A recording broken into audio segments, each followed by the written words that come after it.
Welcome to the Power of Coaching, brought to you by the amazing Daring Success Team.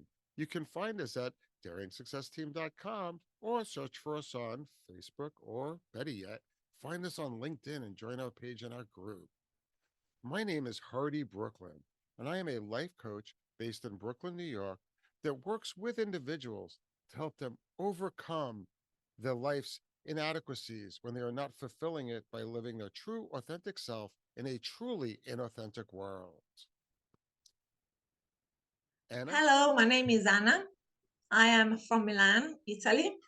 I'm a life coach on a mission to empower women on their journey to self-actualization and personal growth. I coach for empowerment, independence, assertiveness, and total self-acceptance. I'm a proud single mother and a feminist. And now over to you, Stan. Thanks, Anna. Um, yes, my name's Stan. I am moving forward and goal success coach from Perth, Western Australia. I help people move from stuck to an extraordinary life. I'm Isabel Nanin, and I'm a women's empowerment coach, and I accompany women, professional women, introverted women, and female entrepreneurs to turn their fears into success, be more assertive, and go after their dreams. Thank you, Isabel. Today's topic is going to be coaching about relationships and how do we handle relationships. And the one question that I think is a good basis to start off of is, how do we define a relationship? What are relationships? Because if we don't understand what they are, we can't really set any rules around them. Anybody have any feedback on what a relationship Well, is? for me, a relationship is obviously could be on a one-to-one or with a group, right? It's a mutual respect, listening to the other, being listened to as well, for the best, for the good of all, the group or the two people talking to each other or living with each other or working together. Stan, do you have anything to add to that? For defining relationships, that's kind of the hard part. But yeah, would be how you interact with people, I suppose, would probably be the simplest method I could get for relationships. But I mean, that's kind of broad because it could be, business relationship, family relationship, friend relationship, um, sexual relationship, romantic relationship, even. um, yeah, so it's I don't know, it's kind of one of those terms that we use that doesn't really have a very defined definition on stuff. And what Stan just brought up is very important, that there are so many different types of relationships that interact with us in all different aspects of our lives. And we're constantly having relationships with family, friends, strangers on the street. No matter what it is, you're relating to them and you're having an interaction with them. How do you relate to the cashier at the supermarket? And one of the things that as coaches we need to work with people on is to make all of those relationships pleasant encounters. So they're not stressful, they're not creating anger, and they're not creating hate. And the basis to start with that is around your belief system and your values.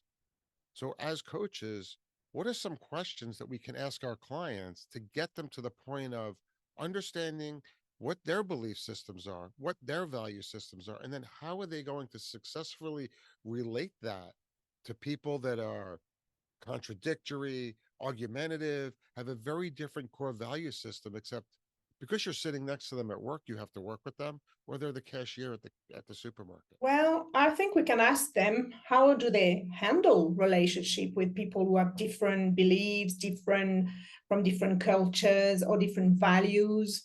Because we are all different. Obviously, we are, and even in different cultures, we don't have the same values.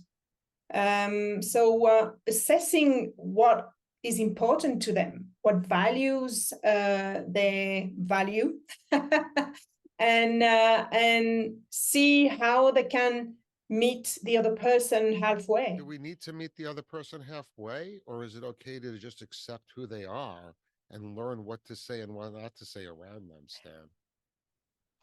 Yes. Ooh, that's going to be the dicey question. Hardy Ways gives me the good ones, I think. Uh, look, look, a relationship is, yeah, everyone would say a relationship is 50-50, but I kind of think it's 100-100. It's 100% of what you're adding to 100% what they're adding. And then are you understanding what they're about? You know, what are their values? What's important to them? What are their beliefs, which is different from their values sometimes? And what happens when you clash values or beliefs? You know, and I mean, you know, the good one is always, you know, like over here, we're big in sport in Australia. We just finished the AFL season, and of course, you have, you know, I barrack for this team and I barrack for that team, you know, like, and it's the same sport. You know, it's like, oh, we don't want to go with the Collingwood guys, you know, or the Essendon guys, which are two teams that are in Melbourne that we all like to hate over here. So, which is funny because Collingwood just won, and I barracked for them in the grand final. So sometimes you can have totally different things going on. So, as coaches, what are some of the things that we use to help our clients understand how to effectively communicate when they're interacting with somebody and have a relationship that has a different value and belief system so that it doesn't create fighting, anger, and stress? What are some types of words or methodologies that you would recommend? I would recommend active listening first. Listen, be compassionate as well, be open, because sometimes we are set in our own beliefs, and sometimes talking to somebody different or with different values, we can open up. But for me, it's really listening between the lines. For me, one of the things that I've learned is that as somebody that works a lot in the boundary space, if we can communicate to our clients how to set proper and healthy boundaries around their relationships, it makes that communication a little easier because they're used to talking about it and they're used to setting the rules on themselves. They're putting the regulation on themselves to regulate it so that if this person starts blowing up, misbehaving, drilling you on why, you know, we should never have a government or whatever things they believe in, it's your job to diffuse the situation and get out of that. It's not your job to continue the fight. If you're trying to build a relationship, we try to diffuse and then put our boundaries in place so that we're not being hurt and we're not then hurting the other person in turn. That person might be fighting with you for some reason, but we don't know what that reason is unless we ask. We have to diffuse that situation to be able to ask. And a good example would be me. I have had so much going on in my life the last week that I can't even focus. I'm literally going from task to task to task to task. And when somebody brings up something and starts talking to me about what's going on with Trump going to court, I snap because my brain doesn't have the space for those cycles. But I've created a boundary now that I am not going to engage with people right now that are not helping me tick the boxes on my to-do list. If you're not helping me tick a box, I'm not engaging with you. And what that's caused me to have to do is start to communicate my boundaries to people. But the other thing is to communicate my needs to people I'm having relationships with. So I have a friend that wants to help me to help him with some plumbing. Can't really do that right now. I mean, I'd love to help you, but you need to kind of wait till I'm done.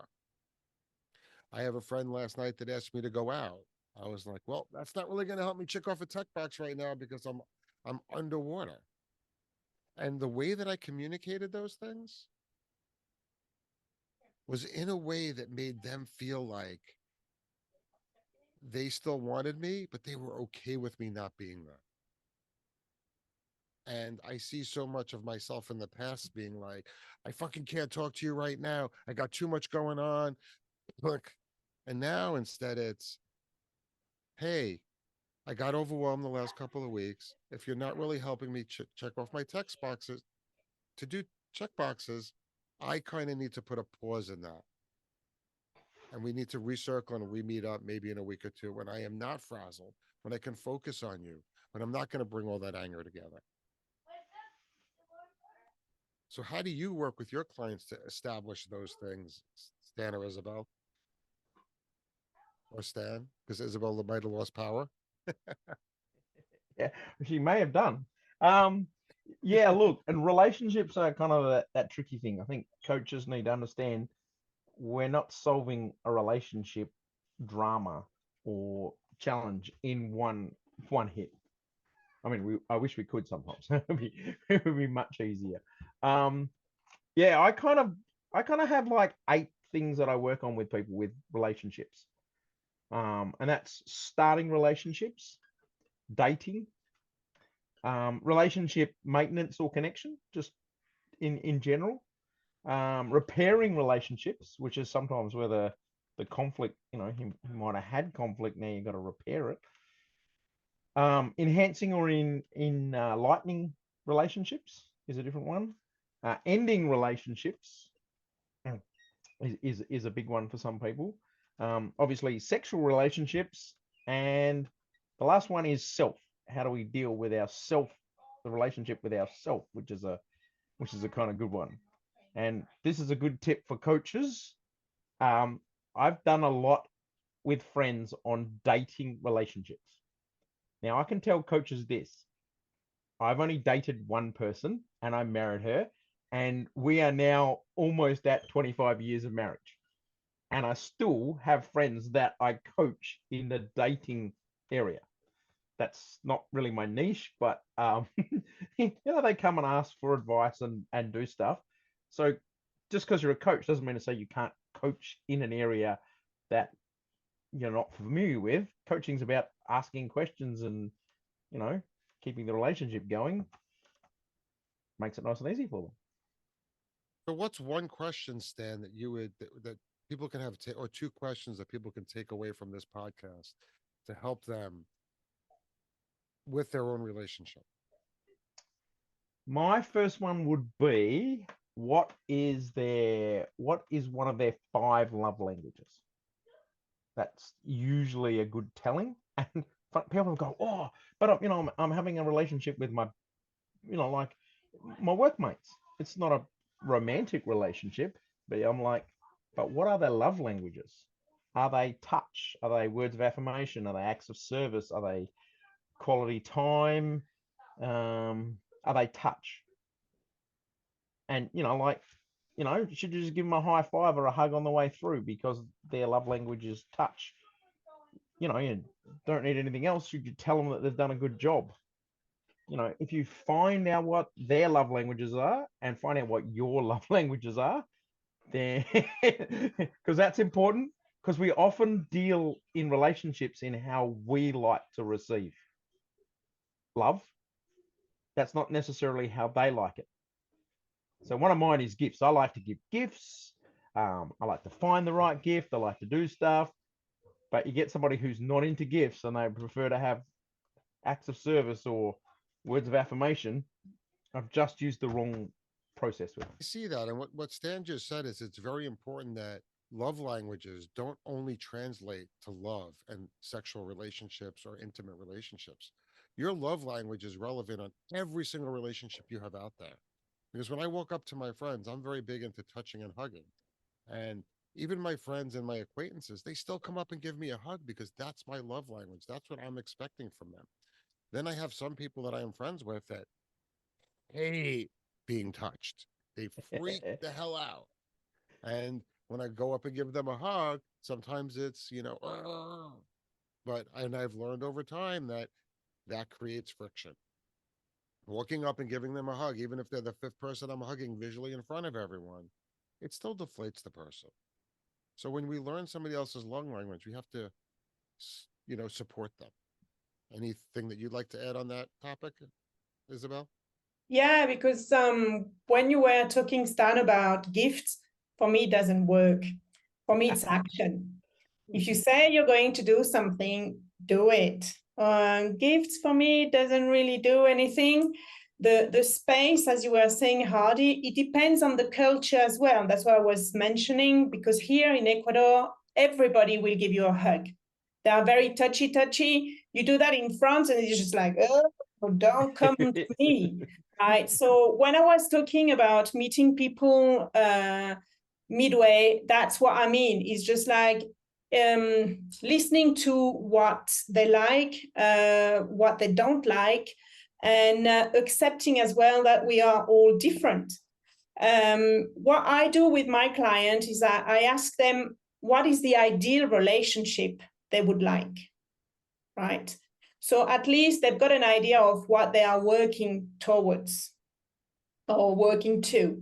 And then we can have a look at the different behaviors as why they don't have the relationship, because we are not changing others. We have to change ourselves, so our environment will change. So that's the way I accompany my clients. What are some questions that the coaches can ask their clients to help define that? To find their ideal relationship. Yeah, like People know already what they want. So but as coaches, we need to get them to have that aha moment, even if they know it. How do we bring that out? well, I ask them to visualize, to feel it, right? I'm going to give you an example. I was coaching a lady who'd been in a relationship with somebody who really treated her bad. And we did a visualization, and I just said to her, okay, visualize the perfect person, the ideal relationship, and the person you would like to share with. And she just felt it. And a month later, she sent me a message and just said, that's it. I've cut that relationship, which was toxic for me, because I know that's not what I want, because it's not giving me what I want. So to reiterate, if you're working with a client and you're trying to figure out what that personal ideal preferred relationship is, one of the texts you do is you listen, close your eyes, visualize, imagine what that relationship is, and then just say it out loud so that you can kind of reiterate it and understand it, and then we can go from there. Yeah, exactly. That's my technique. So great. So now we know what our perfect relationship is. We know what our love language is. And now we have all these kind of relationships. We've got work relationships, personal relationships, sexual relationships, and all these other commitments around that. What type of recommendations or questions can we ask our clients to get them to balance that? Because for me, I have a lot of trouble where my personal relationships constantly bleed over into my professional relationships, where I have a very blurry line. And for a lot of people, that makes them uncomfortable because they have to really have a separate group of work friends and personal friends. So, how do we coach people to figure out how to balance those relationships? Boundaries again. Boundaries again. And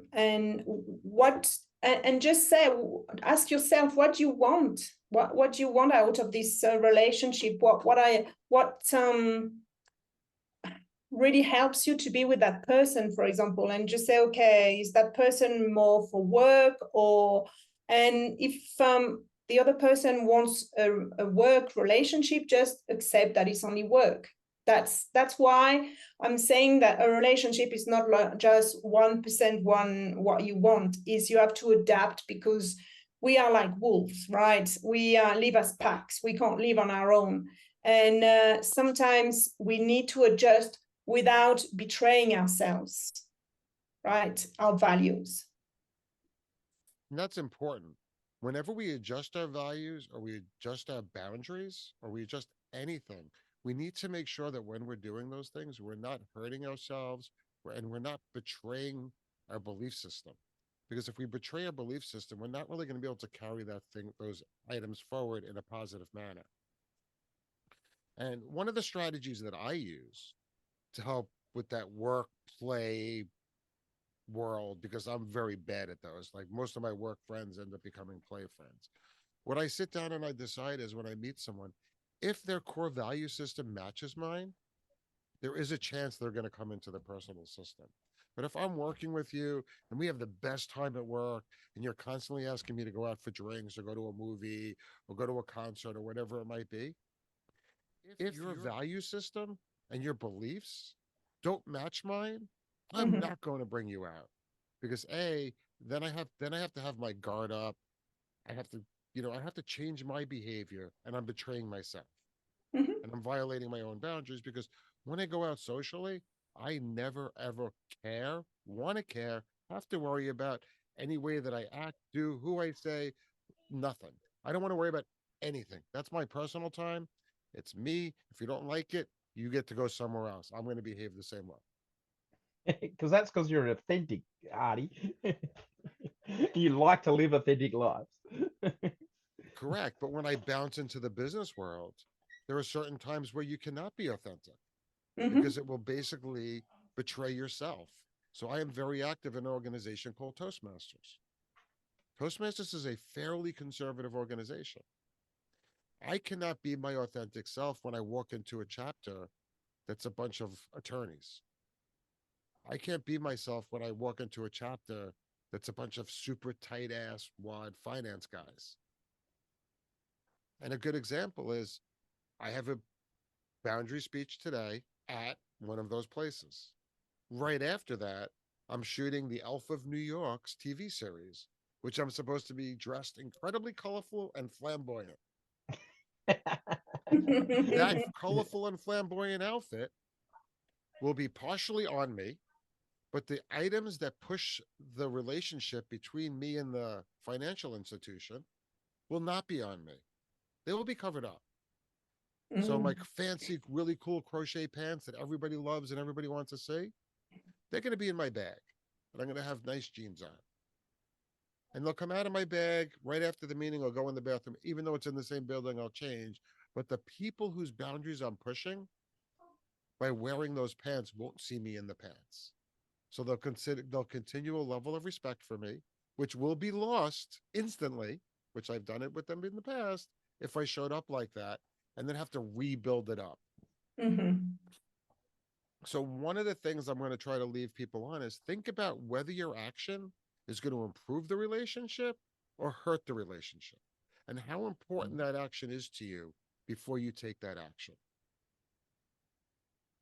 Stan, do you have any work-life balance strategy recommendations or questions more so for people to ask? Ooh. Let's get the curly ones. I'm sure Hardy just saves them up for me. um, yeah, work-life balance question. Is this improving my life, or is this helping me in some way? Um, like if you're doing your own personal life, that's some good self-care there to do your own stuff. Um, Work-life balance. Hmm. And the reason why I'm asking you that, Stan, is because you're really active. You're very active in karate, the scouts, your kids, coaching, a million other things. So, how do you keep your sanity and give your family enough time and give work enough time so that everything can at least proceed in a positive way?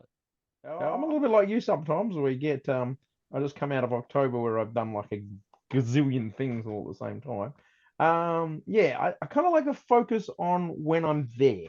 Like if you're gonna be somewhere, be somewhere. So if you said you're gonna play with the kids, play with the kids.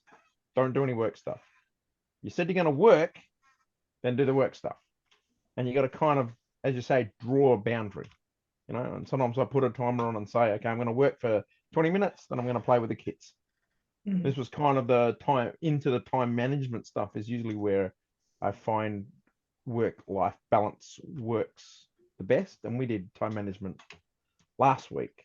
But yeah, the drawing of boundaries and stopping, like stop after 20 minutes and do what you said you were going to do. So holding yourself to your own word is a big one. And the one thing that Stan said is be present. If you're not present, why be there anyway?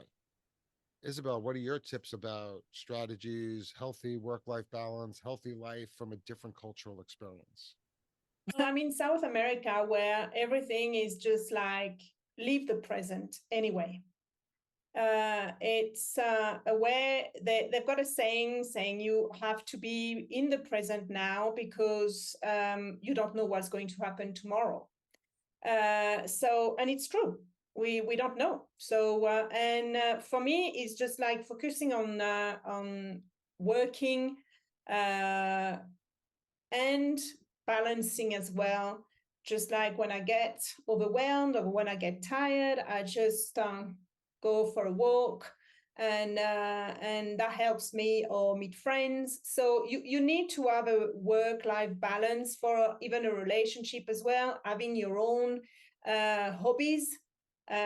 Because for me, a relationship is like three pillars, right? You, the other person, I mean, a romantic relationship, you, the other person, and the third one, which is together. But you need to have your own space. And that's what I like as well. And here in Ecuador, it's just like, because they chill out all the time, and it's different. The relationship is different. Sometimes it might be a bit frustrating because we expect something from somebody, or we have been told that they're going to deliver something and they don't turn up. But once again, we just need to adapt, right? Do we want that relationship? So maybe this time I will just say, okay, I accept it, but next time I'm going to find another supplier. So again, boundaries for me, just like saying, okay, don't go there because you're going to get frustrated, so find somebody else. So, and it's a self-care as well, because I'm putting boundaries, thinking, okay, in order not to get frustrated, I'm putting boundaries, and it's self-care for me. I don't get like, I know that feeling. And especially I've done lots of work on myself, done stuff. You're trying to improve relationships. The relationship with my mum is as good as I can get it and deal with it. And just going, I am 100% present. I am connected, but it's not working from the other side. And as coaches, you sometimes just have to go, I understand where it is. I can't fix her. Like that's what like it's not on the client. It's another person that's outside. I can do good communication. I can do be present. I can do active listening. But yeah, sometimes it's just not happening, and you have to go. Just let it be. Sometimes. Yep. Sometimes you have to give things space. mm-mm. Let's wrap it up a little bit. So this week we did a mini workshop or presentation on boundaries. We also had we're just recapping relationships here. And next Tuesday, the amazing, yeah, 7. November 7th at 9:30 a.m. Eastern time, Eastern Standard Time. Our clocks change in America. So anybody out there that's using their world time buddy, make sure you go ahead and put in 9:30 Eastern Standard Time, because we fall our clocks back this weekend. So we lose sleep, people get headaches, all the bad things about clock moving. We're not as privileged as Isabel that we don't have to change the clock. We don't trade our clocks either. And I think so. So November we're dealing with the topic of confidence, and I think Hardy's starting us off with boundaries because that's important to get our confidence going. Yes. Leading on from his course. And I'm going to do my best, because I will be doing the boundaries course from a New York State poll site. I am a poll working supervisor, so I will be working from my poll site doing my boundaries talk. So it's going to be interesting to see how, if anybody shows up to vote, that'll be the first thing. This is how busy our friend Hardy really is. Well, Exactly. our last voting, which is sad, and I'm going to end it around this is where people need to set boundaries and then understand. Our last voting, the polling district that I worked at the building, we had a whopping 16 people vote out of a potential for 60,000. Wow. Wow. And when we're setting it and we're creating our relationships and we're creating everything, you need to be present. You need to be there. Don't not show up to vote and then complain about what's happening in government. Don't Mhm. complain about the rules that are happening. Don't not show up to work or communicate relationship issues or talk to people about what's going on or how you're feeling and expect them to all of a sudden assume everything is the way that you want it to be. So we need to work on our communication, and we need to work on being present, and we need to be in touch with what our true love languages are. And being true to ourselves, be authentic. Anybody have any last minute comments before we close this one out and we get ready for everybody to understand what a true boundary is in the next workshop? I just think that we need to convey our needs, and then we need to put boundaries to convey our needs. And when we feel uncomfortable, when people ask us to do something, or I don't know, being in a relationship which doesn't work, could be romantic or at work, we need to listen to ourselves. If we feel uncomfortable, that's when we have to put boundaries. And my advice would be, and I kind of deal with this lots with friends, regardless of the relationship, I always say friends first. Be friends first. If it's going to be a romantic relationship, be friends at work, be friends with sports buddies or your other friends. I mean, it's nice to joke with them, but are you friends? And that carries a different connection point. And my thing is, be compassionate when you're communicating. Communicate with pleasure, communicate with appreciation. When we communicate with positivity, things tend to go better than communicating with negativity. Say, I would prefer it. I like this. I need this. Don't say, I want this. You have to do this. Use I statements, use me statements, use we statements. Don't attack the other person because they might be feeling the same way. This has been another amazing episode of The Power of Coaching, where we talked a little bit about relationships and how it relates to communication, love languages, and boundaries. Our next workshop on November 7th, 2023 is going to be on boundaries. Thank you very much. Have a great weekend and a great fall and winter season. Thanks, Hadi. Thanks, Dan. Bye-bye, everybody. Bye-bye.